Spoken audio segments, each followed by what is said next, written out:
Heya, this is Ash, diligently coming back for you with Weekly Recap, Episode 10. I have some 5-star treats, so let's go. The first entry isn't a 5-star though, I can say that for certain. Love Me Tonight has a promising start, as the townsfolk wake up to their morning routine in a musing rhythm to each other, but then the singing started, and I just couldn't bear it. I despise musicals, but I had to watch it for the sake of my film course. My only hope is I don't have to write an essay on it at some point. I give Love Me Tonight an E0. Next is a film I adored the first time I watched it, so I decided to rewatch it this week, just to tell you all about it.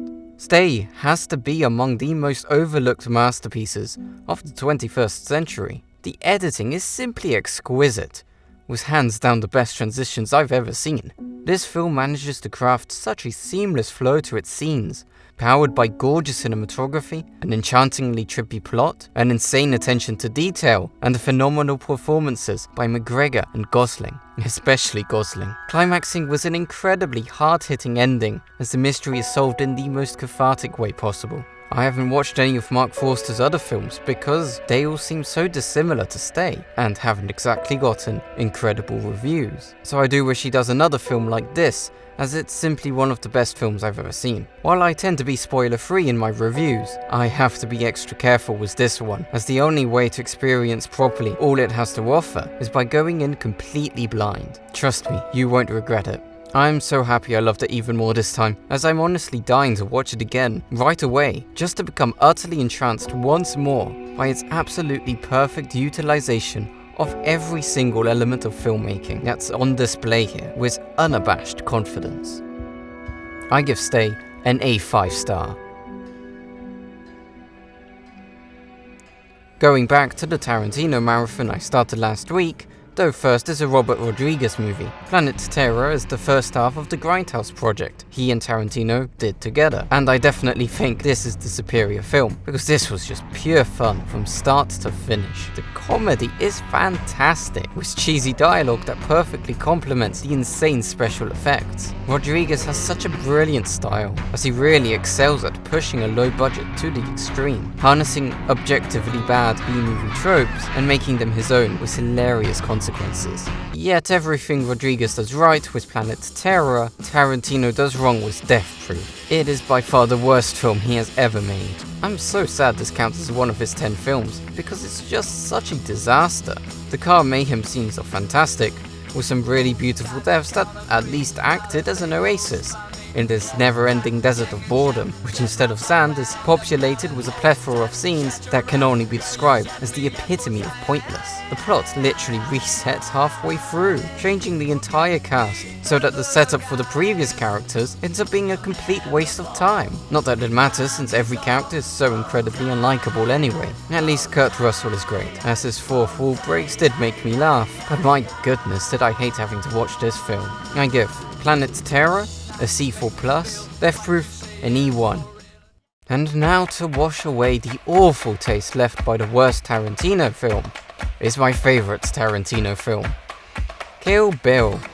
Oh yes, where to even begin with this 4-hour thrill ride? It's just such a perfect experience with the bloodbaths humorously presented in all their boundless beauty. This is where Tarantino refined his style to its maximum potential, with the clear boost in budget, breaking any chains that might have been holding back his insane imagination. And of course, my precious Robert Richardson has finally entered the scene, blessing us with cinematography that's to die for, while the excellent array of music complements the sublime visuals in the plethora of eclectic poesy and whimsical carnage that dominate this masterpiece. I've watched this as many times as Pulp Fiction, but written even more reviews on it than any other film. I will say though that I didn't really connect with it on my first watch, as perhaps I needed to mature more in my love of film before I could finally appreciate precisely how much of a love letter to cinema this film really is. Because Kill Bill is quite simply one of the most beautiful films I've ever seen. It's leagues ahead of every other Tarantino film, because while his future films are always fun in their own right, none even come close to matching the brilliant story crafted